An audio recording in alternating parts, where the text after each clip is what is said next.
नमस्ते and a very good afternoon to all of you. तो हमने लास्ट क्लास में न्यूट्रिशन इन अमीबा के बारे में डिस्कस कर लिया था। आज हम न्यूट्रिशन इन ह्यूमंस के बारे में डिस्कस करेंगे। ओके, तो सबसे पहले बात करें न्यूट्रिशन की, यानी जो हम न्यूट्रिएंट्स ले रहे हैं, for example carbohydrates, proteins, fats, vitamins and minerals, ये जितनी भी चीजें हम इनटेक कर रहे हैं, ठीक है, इस सब का एक प्रॉपर कंटेंट या प्रॉपर मात्रा होनी चाहिए। अगर आप किसी चीज को एक्सेस में ले रहे हो और दूसरी को ले ही नहीं रहे हो, ठीक है, तो आपकी बॉडी जो है हेल्दी नहीं रहेगी। आपकी बॉडी में तो किसी तरीके की डिजीज होगी या डिसऑर्डर होगा या कोई ना कोई साइड इफेक्ट जरूर से दिखाई देगा। तो हर एक न्यूट्रिएंट का एक बैलेंस रखना बॉडी में, जितनी उसकी जरूरत है उस हिसाब से उसको लेना, is called as balanced diet. यानी अगर आप बॉडी में बैलेंस्ड डाइट लेंगे, ठीक है, तो आपकी बॉडी जो है हेल्दी रहेगी in comparison to unusual things like junk food.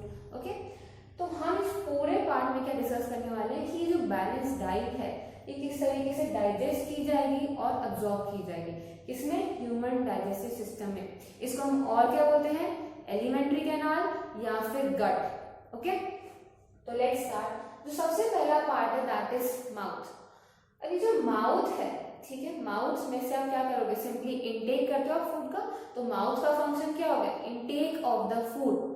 अब माउथ के अंदर का जो हिस्सा होता है उसको अपन सबसे पहले बोलते हैं बकल कैविटी। आपकी जो बकल कैविटी है इसमें तीन तरीके की चीजें प्रेजेंट है। First of all is teeth. Teeth जो है वो क्या करेंगे, किसी भी चीज को तोड़ने का, ग्राइंड करने का, च्यू करने का, या अपन बोल सकते हैं मैस्टिकेट करने का काम करेंगे, ठीक है। इसके अलावा प्रेजेंट है आपके सलाइवरी ग्लैंड्स। ये जो सलाइवरी ग्लैंड्स है क्या सिक्रिएट करेंगे, सलाइवा सिक्रिएट कराएंगे। ये जो सलाइवा है इसका मेन फंक्शन क्या है, ये आपकी बॉडी में किसी बैक्टीरिया या जर्म को एंटर नहीं करने देगा थ्रू योर माउथ, क्योंकि इसका जो पीएच है लगभग होता है 6.8। जैसे ही कोई बैक्टीरिया या जर्म एंटर करेगा ये उसकी डेथ कॉज करवा देगा। सेकेंडली, ये जो पीएच है 6.8 लगभग, ठीक है, ये क्या करेगा, हमारे सलाइवरी ग्लैंड में, बेसिकली सलाइवा में एक एंजाइम होता है जिसका नाम होता है सलाइवरी अमाइलेज, ठीक है। तो ये जो अमाइलेज है इसको एक्टिवेट कराना भी इसका काम है हमारा पीएच यानी लगभग 6.8 का, ठीक है। अगर ये पीएच नहीं होगा तो वो एक्टिवेट नहीं होगा, और वो एक्टिवेट नहीं होगा तो जो स्टार्च है आपके खाने में, जो स्टार्च है वो ब्रेक डाउन नहीं होगा, क्योंकि सलाइवरी अमाइलेज का काम है स्टार्च को ब्रेक डाउन करना। और स्टार्च किसमें ब्रेक डाउन किया जाएगा, ऑफ कोर्स की बात है ग्लूकोज में, ठीक है, क्योंकि वही हमें इंस्टेंट एनर्जी प्रोवाइड करता है। तो लगभग 20 to 30% जो स्टार्च है वो आपके मुंह में ही डाइजेस्ट हो जाता है इन फॉर्म ऑफ ग्लूकोज लगभग। ओके, अब फॉर एग्जांपल आगे बढ़े, that is tongue. Third part is tongue, आपके बगल कैविटी में। टंग का काम क्या है, जो भी आपने खाना खाया, ठीक है, उसको टीथ में तो क्रश कर दिया था।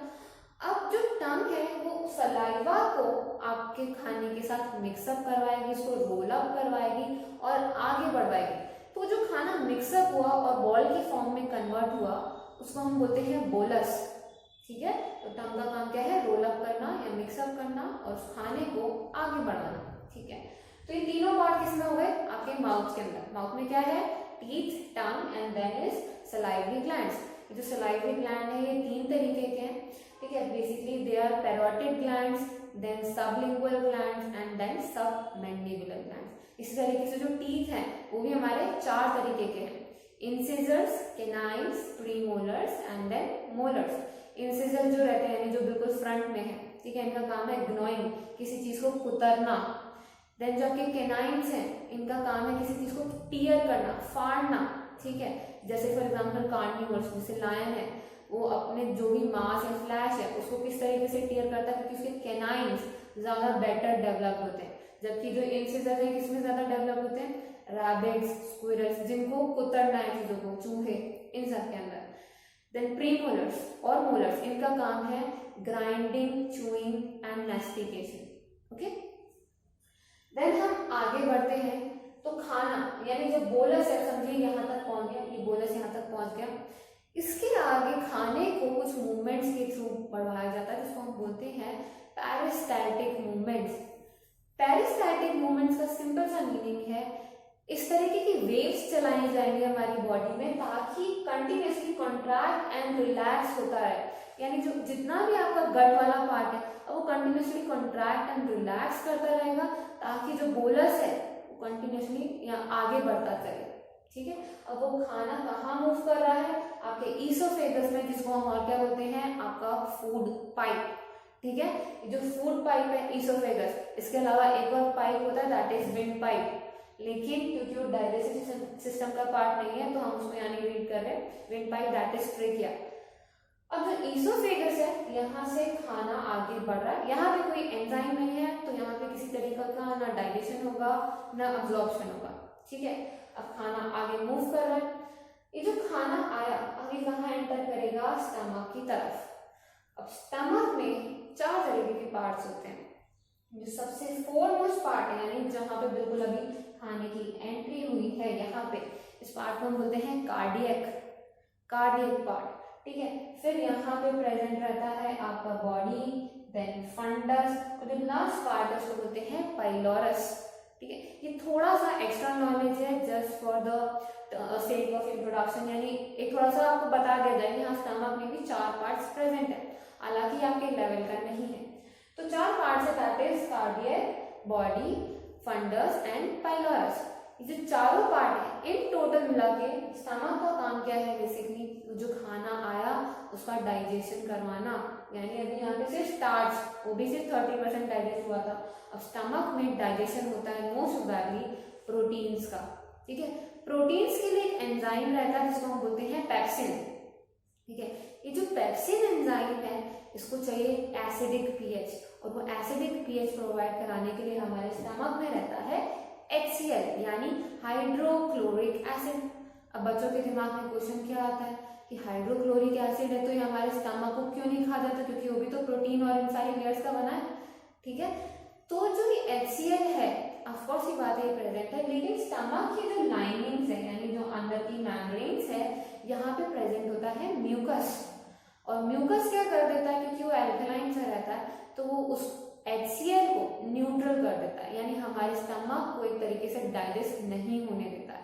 ठीक है, तो अगर मान लीजिए HCl प्रेजेंट है, उसके चक्कर में पेप्सिन एंजाइम जो है वो एक्टिवेट हो गया, तो पेप्सिन का काम क्या है, कहा मैंने, उसका काम है प्रोटीन को डाइजेस्ट कराना। ये जो प्रोटीन है उसको वो डाइजेस्ट कराता है 2 पार्ट्स में, जिसको हम बोलते हैं पेप्टोन्स एंड पेप्टोजेस। ये जो पेप्टोन्स और पेप्टोजेस हैं, ठीक है, ये बेसिकली क्या होंगे, अभी भी इतने बड़े हैं कि इनका फर्दर आगे जाके डाइजेशन या अब्जॉर्प्शन होना बाकी है, इतने बड़े हैं ये।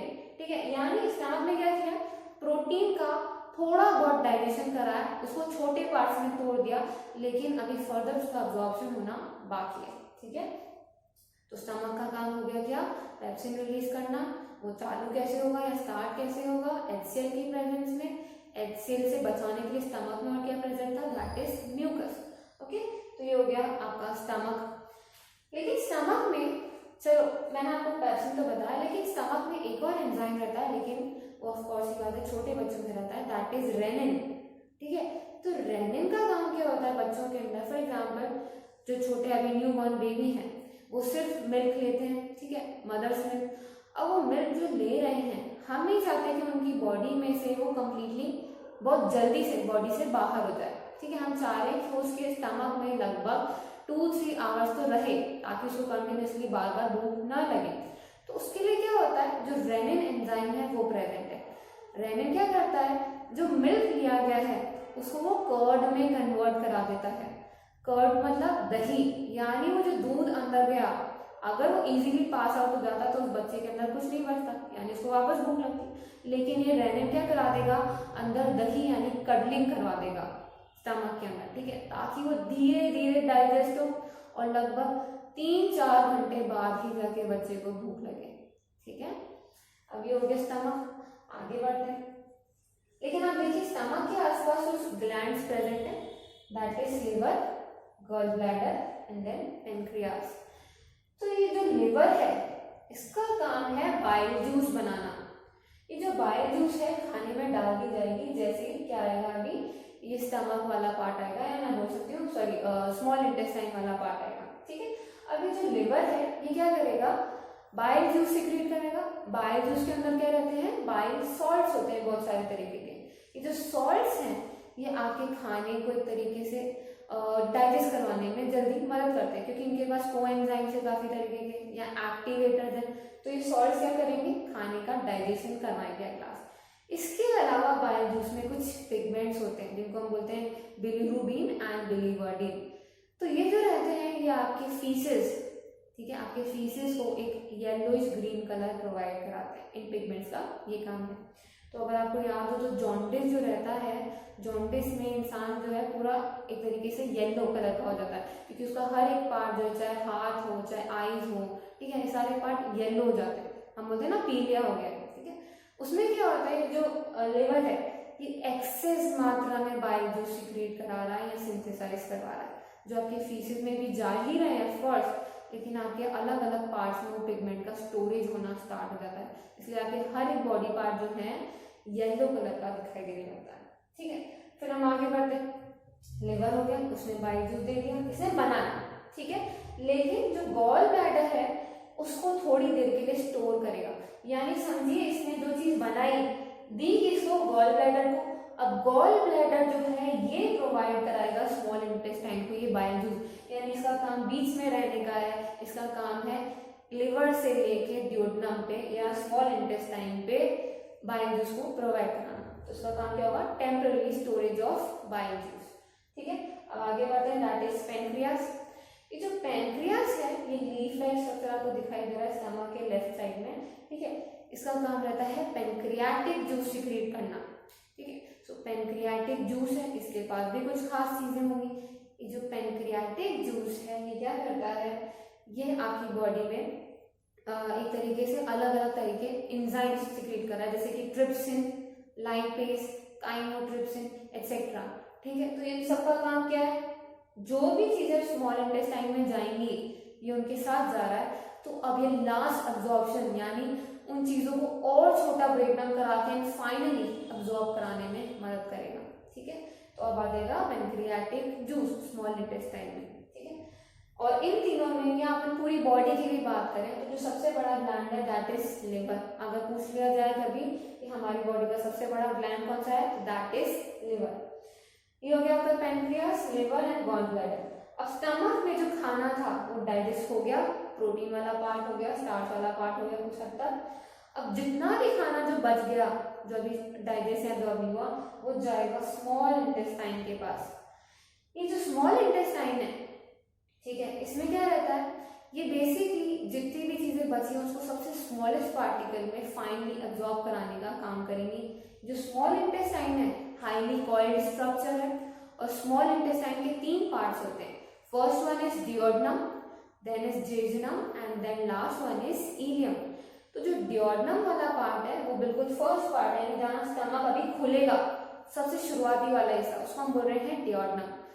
अभी जो डियोडेनम है, ठीक है, वहीं पे क्या सिक्रीट किया जाएगा, बाइल जूस, पेनक्रियाटिक जूस, इसके अलावा इंटेस्टाइनल जूस भी आ जाएगा। यानी क्योंकि हम स्मॉल इंटेस्टाइन में आ गए हैं तो तीसरे तरीके का जूस भी आ गया है, दैट इज इंटेस्टाइनल जूस। अच्छा एक छोटी सी बात, स्टमक में जो जूस वगैरह प्रेजेंट है जिसमें पेप्सिन, HCl ये सारी चीजें, उसको हम इन टोटल गैस्ट्रिक जूस बोलते हैं। ओके आगे बढ़ते हैं। तो स्मॉल इंटेस्टाइन आ गया, इसमें सारे जूसेस देख लिए, pancreatic, intestinal juice and then the bile juice. ये आ गए, ये क्या करेंगे, इनके पास जितने भी एंजाइम है जैसे trypsin, lipase, chymotrypsin, whatsoever, bile salt, ये सब मिलके खाने को सबसे लास्ट पार्ट में तोड़ देंगे। अब तोड़ दिया, ठीक है, तीनों पार्ट में। और सबसे मेन जो है इसमें है जेजुनम, यानी बीच वाला हिस्सा, क्योंकि वहां पे मैक्सिमम अब्जॉर्प्शन ऑफ फूड किया जाएगा, क्योंकि स्मॉल इंटेस्टाइन के पास एक स्ट्रक्चर है, यहाँ मैं बोल सकती हूँ ऐसे स्ट्रक्चर्स प्रेजेंट है जिनको हम बोलते हैं फिंगर लाइक प्रोजेक्शंस, और इनका नाम है विलाय। विलाय का काम क्या होता है हमारी बॉडी में, अब्जॉर्प्शन का सरफेस इंक्रीज करना। यानी मान लीजिए खाना नीचे की तरफ ट्रैवल कर रहा है, ठीक है, तो उसमें स्मॉल इंटेस्टाइन में इतने पोर्स नहीं है कि वो उसको पूरी तरीके से एब्जॉर्ब कर ले, लेकिन ये जो विलाय है यानी जो फिंगर लाइक प्रोजेक्शंस है, ये इस खाने के लिए सरफेस एरिया बढ़ा देंगे ताकि ज्यादा से ज्यादा मात्रा में जो है खाना एब्जॉर्ब हो सके, ठीक है। तो हाईएस्ट आपको मैक्सिमम अब्जॉर्प्शन ना डियोडेनम में ना इलियम में, लेकिन जो बीच वाला पार्ट है that is jejunum of small intestine, उसमें देखने मिलेगा। देन आ गया इलियम। इलियम के बाद चालू होती है क्या, हमारी लार्ज इंटेस्टाइन। जो लार्ज इंटेस्टाइन है, ठीक है, इसकी शुरुआत में नीचे की तरफ आप एक स्ट्रक्चर देख रहे हैं, दैट इज अपेंडिक्स, ठीक है। इसके बाद क्या आता है, ये पार्ट है जिसको हम बोलते हैं क्या, कोलॉन। कोलॉन, कीकम एंड रेक्टम, जो तीनों पार्ट्स हैं किसके स्ट्रक्चर्स हैं, लार्ज इंटेस्टाइन के। ये जो आपको कोलॉन वाला पार्ट दिख रहा है, इसमें 3 हिस्से होते हैं, ascending, transverse and descending one. ये जो तीनों पार्ट्स हैं, ठीक है, इसके बाद नीचे की तरफ एक स्ट्रक्चर रहता है, कीकम बोलते हैं उसको हम, और लास्ट में क्या रहता है, दैट इज रैक्टम। ये जो रैक्टम है, इसके अंदर क्या होता है, और जो जितना भी आई मीन लार्ज इंटेस्टाइन का पार्ट, इसमें क्या हो रहा है, बेसिकली खाना तो पहले एब्जॉर्ब हो गया, बच गया वाटर एंड मिनरल्स। तो लार्ज इंटेस्टाइन में सिर्फ और सिर्फ एक काम होने वाला है, that is absorption of water and minerals. No food is absorb by large intestine, किसी भी तरीके का फूड नहीं, ठीक है, वो सब पहले डाइजेस्ट हो गया स्मॉल इंटेस्टाइन तक। लार्ज इंटेस्टाइन में ओनली वाटर एंड मिनरल्स। आ गया सब कुछ कहाँ, वेस्ट मटेरियल रैक्टम के पास। जो रैक्टम है क्या काम कर रहा है, temporary storage of the faeces, यानी जो आपकी फीसेस या जो आपका वेस्ट मटेरियल बच गया सब एब्जॉर्ब होने के बाद, वो यहाँ पे टेम्पररी स्टोर किया जाएगा। और जो रैक्टम है, इसके पास 2 तरीके के स्फिंक्टर होते हैं। स्फिंक्टर का मतलब क्या होता है, जो आपकी बॉडी को किसी तरीके से रेगुलेट करे। तो रैक्टम के पास 2 स्फिंक्टर्स होते हैं, एक होता है इनवॉलंटरी, यानी जो आपकी इच्छा से नहीं चल रहा, ऑटोमेटिकली चल रहा है हमारी बॉडी में, हमारी विल पे काम नहीं कर रहा, उसको बोलते हैं इनवॉलंटरी। जबकि दूसरा होता है वॉलंटरी, यानी जो हमारी इच्छा अनुसार काम करे, ठीक है। तो जो छोटे बच्चे होते हैं उनके अंदर वॉलंटरी स्फिंक्टर डेवलप नहीं होता है, इसलिए वो किसी भी समय अपना फीसेस या यूरिन पास आउट कर देते हैं बॉडी से, ठीक है, क्योंकि वो वॉलंटरी या अपनी मर्जी से उसको कंट्रोल नहीं कर सकते, because voluntary sphincter of the rectum is not being developed. ये अडल्ट्स में जाके धीरे धीरे डेवलप होता है। Then is the last part, that is anus. Anus जो रहता है वो क्या है, ऐसा पार्ट जहां से फीसेस को बॉडी के बाहर इंट्रोड्यूस किया जाए या बाहर निकाला जाए, और इस प्रोसेस को हम बोलते हैं डेफिकेशन, ठीक है। तो डेफिकेशन कहाँ से हो रहा है, एनस से। तो आपको आज का ये पार्ट समझ आया होगा, ठीक है। इसके जितने भी नोट्स हैं जो भी मैंने आपको ओरली डिस्क्राइब किया, वो मैं एंड ऑफ द वीडियो में आपको प्रोवाइड करा दूंगी। इफ आपको कोई क्वेरी है तो आप उसे कमेंट डाउन कर सकते हैं, and if not please right it. Thank you so much.